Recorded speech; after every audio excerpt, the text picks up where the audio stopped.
I talk about things maybe I'm not supposed to talk about, or funny, like maybe more advanced, but I don't, not to a point, like, not to a point that it's over their heads, but I just want to make sure, like, we're talking about the drugs, the alcohol, maybe before their time, but I've heard of kids, like, shit, I was a 13-year-old drinking, like that, like doing, well, not so much at that age, but you have other kids doing that stuff. So it's not out of the realm of possibilities. Mm-hmm. And again, we introduce, we're at the table. Minnie likes to have a couple of beers. Mila doesn't like to touch any of that stuff too. And it's like, but we figured even from my mom and my dad to say, like, if you're not showing it as a taboo, you're less likely to do it when you're with your friends.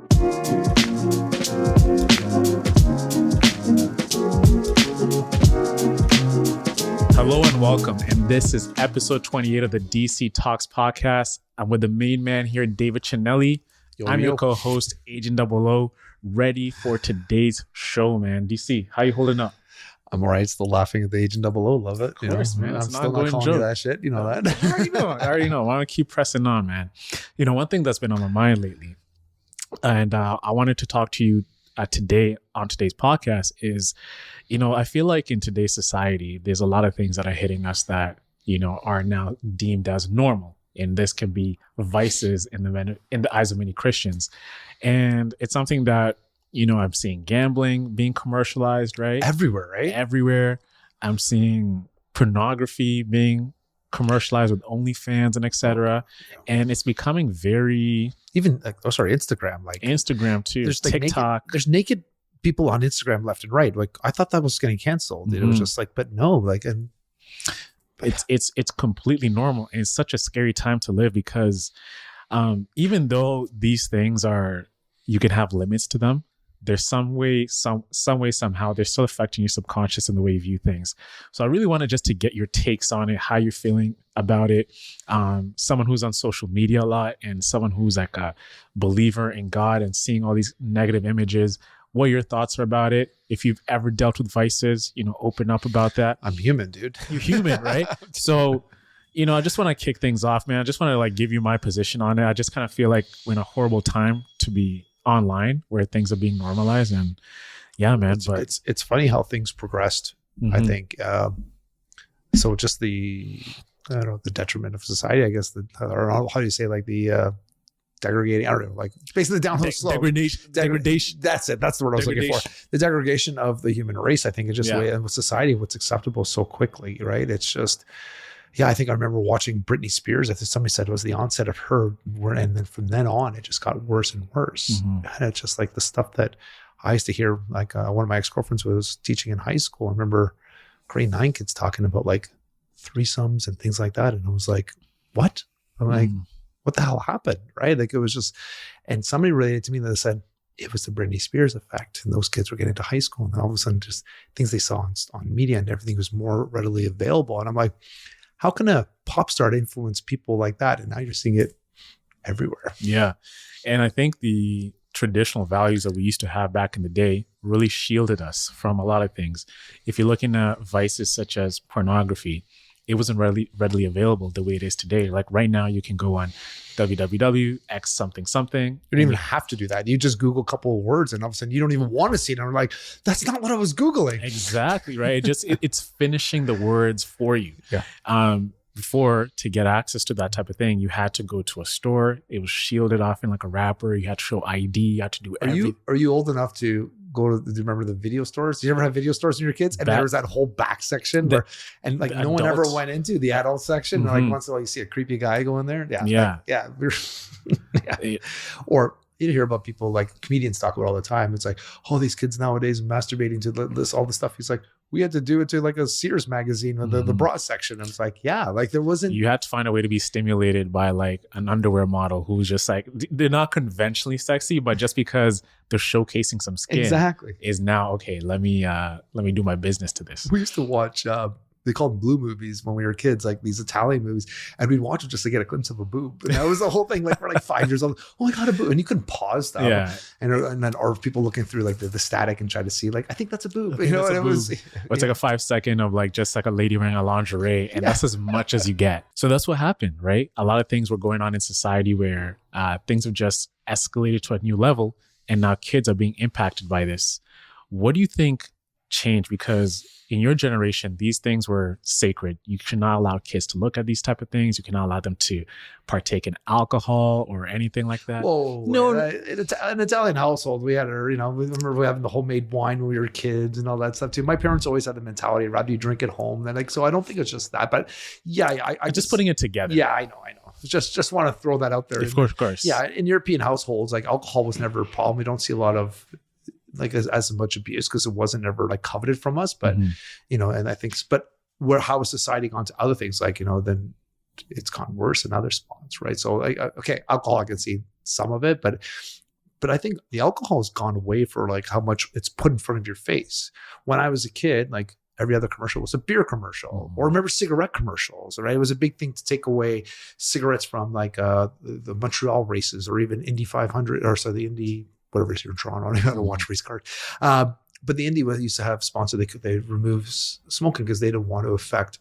It's funny how they remove the advertisement for alcohol and cigarettes, but for sex stuff or OnlyFans, it's everywhere. So it's like a bait and switch, right? Mm-hmm. It's or gambling, it's now I do believe subconsciously everything we're doing online, it's they're targeted towards to younger people, get them in early. So yeah, they're not allowed to do ads for cigarettes anymore, but even as kids, cigarettes used to be everywhere, right? It used to be in TVs and movies, and so magazines, stuff like that too. Well, now I think that got replaced maybe by the sex, now it's everywhere. Growing up, you mentioned that, you're not perfect. You must have had vices. What are some of the vices that you dealt with as you're coming up in your life? What do you think they are? Of course, the university, we went to Wisconsin, there was a lot of alcohol, lots of alcohol. Drugs wise, I didn't get crazy into drugs, and my mom would probably be happy to hear about that. We smoked our weed, did a little bit of hash here and there, a couple. I think the most of it was maybe ecstasy a couple of times. It wasn't crazy. So never really got into it. That wasn't my thing. Shrooms a few times. It wasn't my drug of choice was always alcohol. And I chewed tobacco for a bit, which is kind of gross. And I still smoke cigars. So it's still some of a vice. I love my cigars. I'll give you that. It is still a vice. It's not great for you. Masturbation still, we started as a young kid. We were talking to my buddy the other day, and it's you didn't even know what to do with it at the beginning. And I was saying, and then you learned how to masturbate. And you're like, God, it's just your adults were still doing it. Right? You perfect it, I guess. You perfect the time you do it, how to prolong it, all that. I never got into gambling. I remember one time I was on a hockey trip and I lost $125 in one round and I was to me, that was all my money for the weekend. And I was I had to work my ass. I had $5 left. I worked my way to get my money back. I said, never again. So I don't gamble. Now, that being said, I was never fully addicted to any of these pretty things. Because I was, maybe alcohol, I guess. Well, no, not really. I could live without it. I still can go now with months and months without having it. When I donated my bone marrow to my brother, I had to go without alcohol for 3 or 4 months. I did that. And then I did it again when I did on a vegan diet. I eliminated alcohol for 8 months. So for my brother's leukemia, it was 3 months. It was no problem. Another time it was 8 months. I've done months at a time. I've never needed it. So I don't for vices, but I can see how it can be a problem, especially how you feel on it. And then once you get drunk, and as we get older, we talked about this too. Once you get older, you feel like shit in the morning. Well, if you have a drink, it brings you back up. So you can see how that cycle can go on and on and on. I've seen people lose a lot on gambling, houses, homes. People close to you? Not so much close to me, friends, but you can just see people just gambling their life away. And so I just never even touched it. The most I ever gambled was when I worked at Toronto Hydro. We had our Lotto 649 once a week, and I gave my $5, and I knew we weren't going to win. I was might as well just burn it. But yeah, to me, it wasn't a big thing. It was a big thing. Yeah. If we know the possibilities of where vices can take us, gambling, you can lose your house, you can lose your family because it can get too much. Why do people still partake in them, even though they know there's a high chance of this can go wrong? There's always the high, the feeling you get, right? The gamble, whether it's a big win or a big loss, they're always trying to chase that high, the big win, right? And it's never the same after you get it the first time. No, it's never the same. You're always trying to chase that amazing high. What's it called? Chase the dragon? Yeah. And that's the reality of it, right? And I don't know. I guess maybe I didn't. I don't know. To me, even for the love of money, I guess the thrill is on that too. But I treat money, I guess, differently. I guess mindset is how I treat money. So maybe gambling was never my thing. The high from like say drugs stuff. Don't get me wrong. When I did shrooms, I played the first time I had shrooms. I was really young and we did it, and it was like I didn't talk for like 14 hours. I was just kind of sucking in. And I've had it a couple times since then, but it wasn't the same high. And I'm just like, it's never going to happen the same way again. So maybe that's probably why I didn't do it anymore. But I understand my mentalities might be different than somebody else's. Do you think adopting a vice can be coming from a place of boredom? For example, one of the key things you mentioned was COVID-19 happened, right? And you started indulging in excessive alcohol and drinking. And I'm just tying it together. And I'm looking at what makes people take in these things, gambling, pornography, etc. It comes from like lacking a purpose. Always, but pornography is different. With masturbation is different. And it's like, even when I'm trying to be good, sometimes you'll like, I think some of these apps get you, like, and in the sense I was having this conversation with Ariana, like we were at the gym, we were training out, and I was like, when I follow TikTok, it's a lot about God and stuff too, and it talks Bible verses and stuff too. And also I put on Instagram, it's half naked girls and stuff too. Even if you're not thinking it, subconsciously it gets to you. And it's like I had to stop looking on Instagram. Like started to eliminate all these people, just trying to get that out of my feed, and it still hasn't gone because you start liking other posts. Like I found myself liking golf posts. So cats. I can start. Oh my God. If you go to my For You page, I try to just get cats. And now you open up, there's still like half naked girls. I'm like, I showed my wife, I'm like, I'm changing the algorithm. I'm doing everything I can. She's like, yeah. Like, so to me, like, I think they are getting to you. You know what I mean? So sometimes you need a release, whether it's alcohol, whether it's a cigarette, whether it's a cigar, whether it's a session by yourself. You know what I mean? Sometimes it's in indulging in that too. It's when it's repetitive and it becomes part of just who you are, and it takes kind of over, is where you start to get into problems. And I think a lot of people can't shut that off. So you're having a bad day, go home, have a scotch. Fine, great. You go home and have a bottle of scotch. That's a problem. That's a problem. And the next day, I felt good. I'm having another one. Mm-hmm.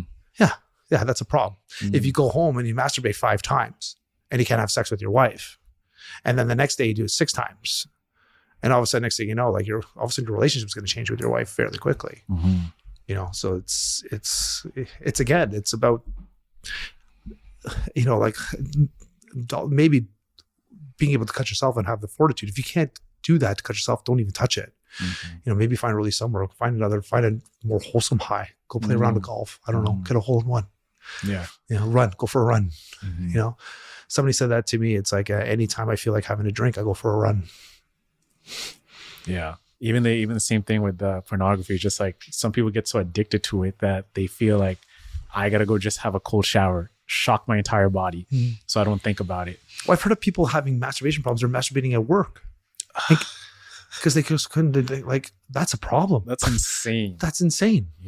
Yeah, man. And it's just like when I was talking about earlier, I feel like we've gone through a transition where when we look at even the way weed was before, weed was like blasphemous. You could not, you'll get in trouble for selling it. Oh, my dad yelled at me when he found you'll get caught, right? And now it's something you can just walk across the road and it's easily available. Well, did you hear in certain parts of BC, you can get crack cocaine. You can get they're advertising. They're advertising, yeah. As long as you bring in 2 forms of ID, and they're like, you can get any drug you want. I just gotta stop right there and just because I'm like, where are we going with this, man? You know what I'm saying?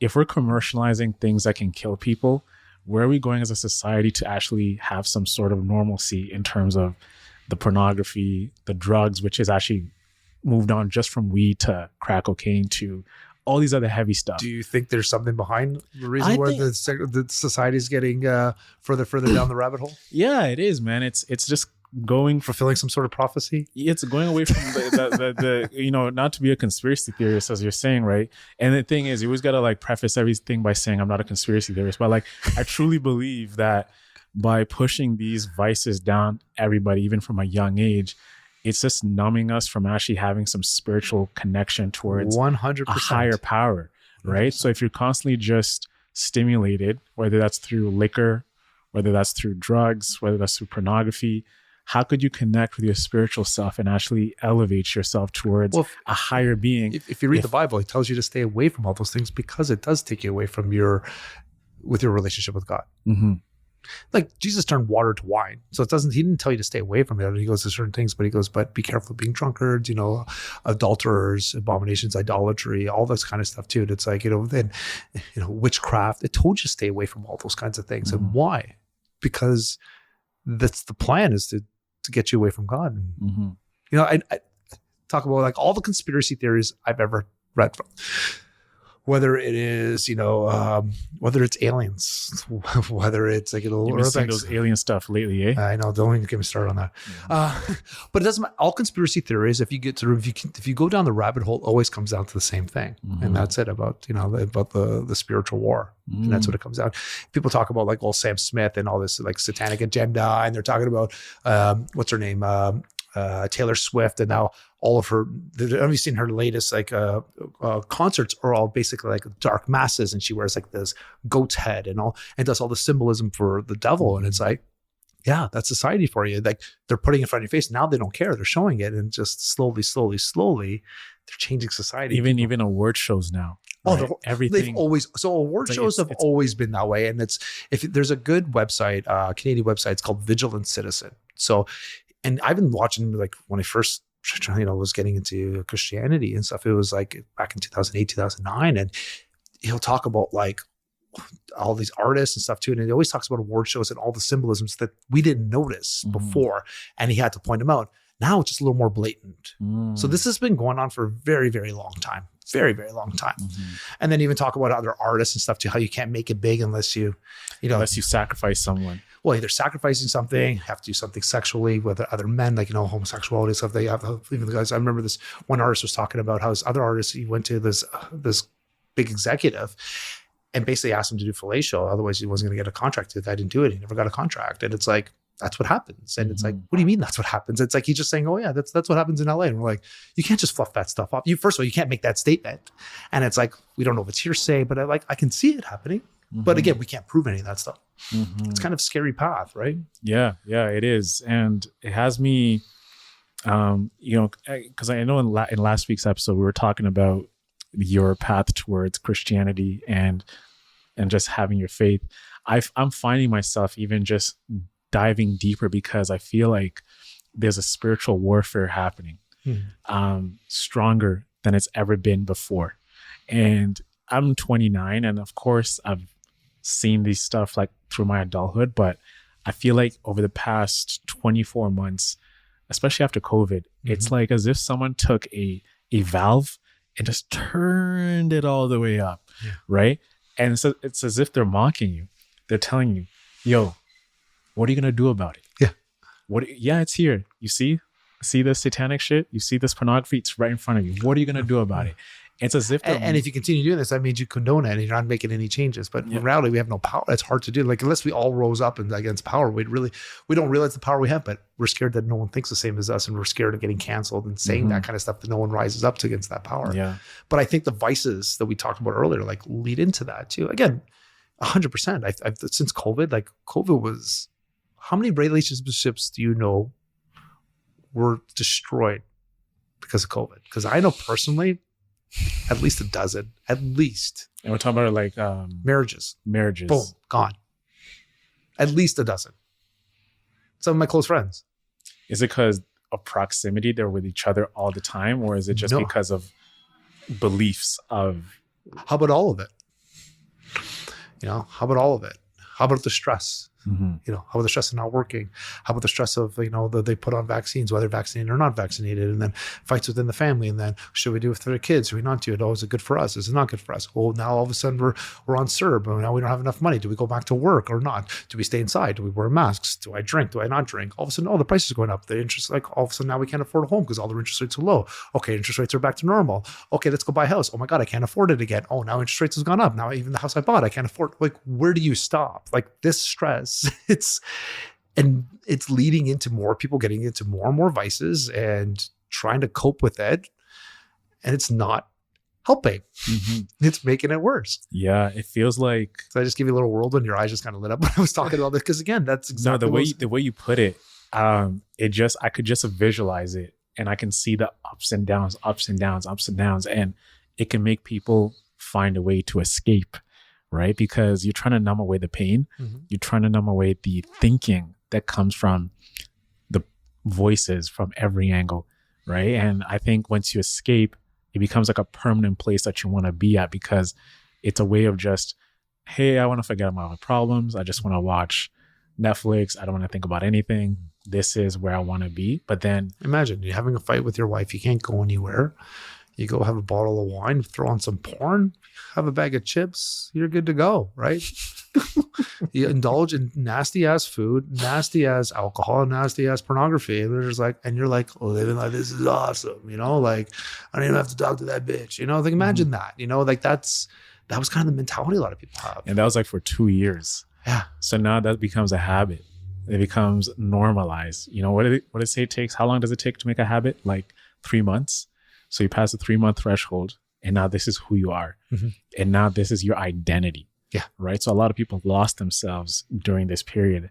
And I just feel like we're in a path now where these vices are so normalized that it's okay to do it. It's okay to put pornography in your face. Now, yo, DC, this is so effed up. Now you have girls selling themselves, just regular people. Yo, I know. Regular women that we walk across every day. Now they have secret lives that they're leading of tapping into the demonic sexualizing themselves and having random men across the world just pay for it. If you were to tell me 10, 15 years ago, right?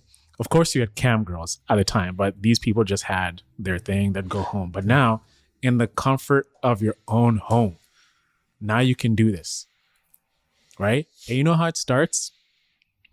It starts, oh, you know what? I'm just going to sell my pictures of my feet. Yeah. So very innocent, right? Has a foot fetish. Before you know it, you're in this rabbit hole. Yeah. And now women are now just doing as worse as men, you know, because well, it was funny. One of my clients runs this eyebrow clinic, and this when during COVID, like she knew some of the stripper, no, they weren't strippers, they're escorts. And it's funny because then they started, so during COVID, they did like an OnlyFans. So they were getting paid more money to have a dinner or something with men that they pay for X amount of money. And then some of these girls, because that's all they were doing, gained like almost 100 pounds just because they were because that's their whole thing. She's like, I had to eat like 6 meals a day, and that's like, and they're eating and stuff too, and so now it's gluttonous. So they're getting paid, and just people out of the comfort of your own home, and it's just, yeah, you're already doing something immoral. It wasn't that hard of a threshold. I'm like, oh, all he wants to do is eat dinner with me, and next thing you know, like it's bad. It's like it's weird to society. You would explain to me this when I was a kid. It's like, yeah, people are going on camera, and then you're going to pay $2,000 to eat a meal with a woman. I'm like, what? So messed up, man. Crazy. I honestly can't believe it, because you'd have a lot of these girls who are like, yeah, I'm in law school. Yeah, I'm in whatever. And they're on the path. And then you're like, hey, I might just start an OnlyFans just to pay for my law school. They don't even finish school. No. Well, because again, what I don't understand is what are you going to do in 10, 15 years? The pictures of your asshole are going to be all across the internet. There's that one kid who almost killed his mom. I think he was 15 years old on the news yesterday. He tried to commit suicide because his friends on his team were showing flashing pictures of him taunting him about his mom's OnlyFans account. So it's one thing to dive into your own, fetishes and all that stuff and make money. What is it doing for your current family or your potential mate later on? So say I was a single guy. I'll be honest with you, I don't like girls who are all tatted up or have that much history. I just like, sure, like, I can see Instagram models, they're pretty and stuff too. I love women. I think they're beautiful. I like their body as is. I don't like piercings and tattoos and all that stuff too. And you see people doing that, or BBLs or tongues cut in half or all that kind of crap too. It's not my jam. Let alone if they had a history of OnlyFans. Imagine going on there too, like, and then going on fun, like, so everybody can see my wife's hoo-ha. So you can pull in some money. To me, it's like, and if I was single, I think I'd be pretty much a catch. I think, I think I would be. You would be, but man. You're successful. But even but even if you're just like, I don't know, a regular Joe like yourself. Come on. Is there I knew you just slid in there right now. But you know what I mean? Like, like you're single, right? So Yes. how would you like to go on a date and all of a sudden you Google her name and the first thing you see is her in a bunch of stirrups bent over, and having an OnlyFans and getting. And they're like, no, that was like 15 years ago. I've changed. And you're like, come on. Right? It's like the purity's gone now. Well, not even that. And you can't scrub the internet. Mm-hmm. Like you can't scrub the internet. It just doesn't happen.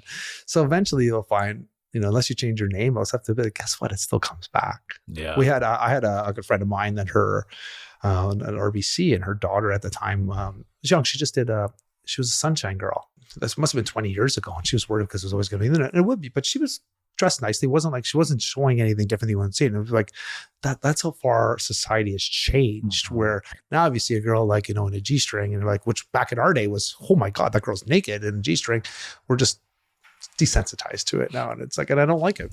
Yeah. As I always go back when we talk about these topics of like raising kids at the same time and having these vices.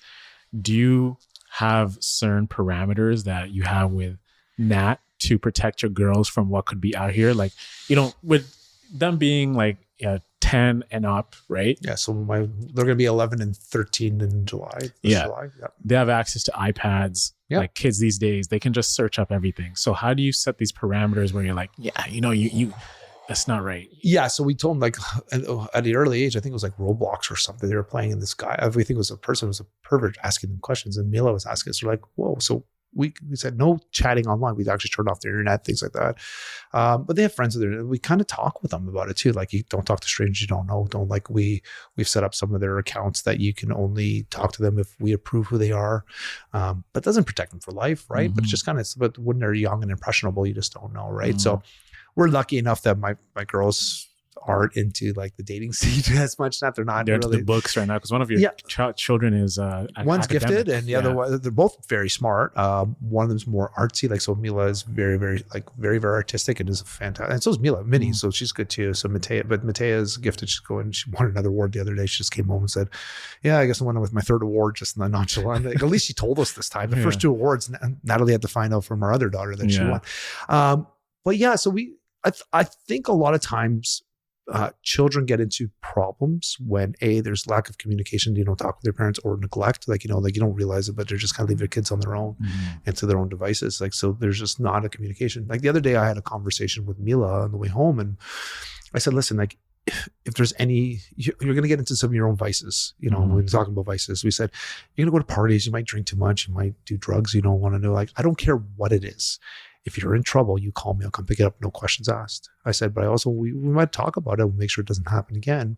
But she goes, Dad, we don't care about them. I'm like, listen, I'm like, just be open and honest with us. I think when kids start to worry about, my mother or dad's going to kill me if they find out this, that's where you get into issues.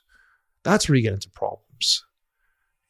Talk with your kids. I know we say that all the time, talk with your kids, but your kids are a lot more knowledgeable than you think they are. Like, they're very much, I talk about things maybe I'm not supposed to talk about, or funny, like maybe more advanced, but I don't, not to a point, like, not to a point that it's over their heads, but I just want to make sure, like, we're talking about the drugs, the alcohol, and maybe before their time, but I've heard of kids, like, shit, I was a 13-year-old drinking, like that, like doing, well, not so much at that age, but you have other kids doing that stuff. So it's not out of the realm of possibilities. Mm-hmm. And again, we introduce, we're at the table. Minnie likes to have a couple of beers. Mila doesn't like to touch any of that stuff too. It's like, but we figured, even from my mom and my dad, to say, like, if you're not showing it as a taboo, you're less likely to do it when you're with your friends. Yeah. Also, when I was growing up in high school, my parents have like their liquor cabinet wide in the open. You see their Baileys, you'll see like their martinis, everything, my dad's beers or whatever.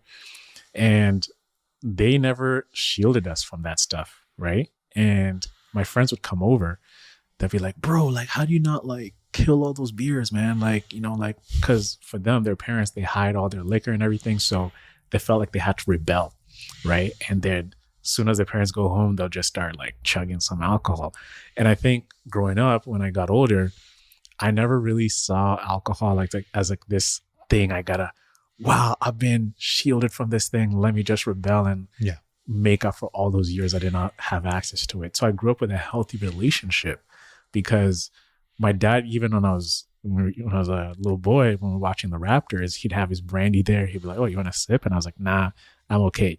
And I think by doing that, the novelty of it like wore off from a young age. I was like, my dad's offered me drinks so many times and I turned him down. Right. And you think like Mila does too all the time. Yeah. And I'm like, what kind of kid is this? Like, why are you turning down like whatever? Don't you want to try it? I'm like, nah, I'm okay. And when I got older, I'm like, I have a whiskey with him and I'm like, yo, dad, I'm okay. He'll offer me another one. So that novelty of wearing it off from a young age really helped me as I matured up and got older. Yeah, what was funny when we used to go to weddings with my mom. When my brother wasn't around, my mom was my drinking buddy. So my mom and my older brother stick around at one spot, and my mom and I go to the bar. But it was a good relationship. We weren't like, it was. My dad would sometimes get upset, like, "You guys drank too much." Like, we had a good time. Leave us alone. Yeah, it was. It's funny because we had because my parents, we did have a healthy relationship with it, and then my mom said that to us all the time. Same as your family, same as our family. If you've been to my house, I think. Not yet. Okay. Well, you walk in. Well, come over. But you walk in, we have open bottles of like liquor everywhere. And it's like, my kids are wanting to. I'm like, great. It's well, I don't want you to get drunk or get sick off of it. But, we always try. I'm like, here, we'd let her try this or try that. And why not? But the funny thing is, when Mila was a kid, she's like scotch, but now won't touch it. Like literally, I remember her grabbing my scotch and like pulling away. And now she just wants nothing to do with it. Right. But anyway, it's a healthy relationship. Now, would you do the same thing with crack cocaine? Absolutely not. Or heroin or any of that kind of stuff too. We're not being stupid here. Yeah. But I do remember as a kid smoking a cigarette with my uncle. Like my mom said, yeah, he brought him from Italy. We tried a couple of puffs of cigarettes and was like, I'm like, man, I don't like this. It's like, I've never liked cigarettes, So, but again, that wasn't, we had a lot of friends smoking all of it. And again, it wasn't a big taboo where kids were going, we needed to smoke. And I'm like, my dad used to smoke cigars and stuff. It wasn't an issue. Yeah. So I think that, when it comes to vices, again, we're talking about that kind of stuff. You should have a healthy relationship with it, and that'll keep you out of trouble. Amazing, man. Amazing. As we're about to wrap it up, any parting words for this week? What do you mean? Like, there's lots of parting words. Anything coming up? Anything you want to leave the fans with?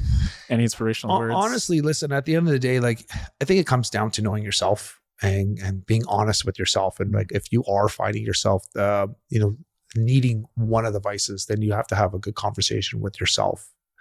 And that also means a lot of prayer. Believe me, I what helped me get to, and I know I try not to always bring in, Christianity and God, but I think that's what's helped me. And like, I think healthy prayer and a healthy life with prayer helps you too. Like whether it's meditation or any of that kind of stuff too, I think that also helps. So it's becoming to know who yourself is, love yourself, have those conversations and pray. And then you can get over anything with the help of the Lord. Amazing. DC, once again, thanks again. I always like to say that. Amazing. Amazing.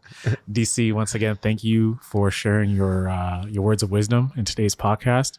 Ladies and gentlemen, that has been episode 28 of the DC Talks podcast.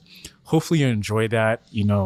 Vices is something that we cannot run away from, but one thing you got to develop is a healthy relationship with the ones that you have.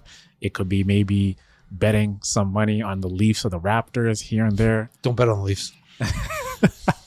It could be smoking a cigar. It could be having a glass of wine, whatever it is, but you got to know your boundaries. Once again, subscribe to the channel. Hit the subscribe button. Subscribe on Apple Podcasts, Spotify. Do not forget to leave a review. It really helps the show boost up, and it really helps with the visibility of the show. DC, where can they find you? David V. Cinelli _ realtor is the best way to find me through Instagram, because if you want to follow these podcasts, there's a link tree right in my bio. You just click on that and you can follow along here on YouTube, or even if you just want to listen to some of the audio ones you said before, Spotify, everything's linked there. So check out my Instagram. It's open. So follow me there too. And, send me a DM. Amazing. Great show, man. We'll see you next week, everybody. Ciao. Peace.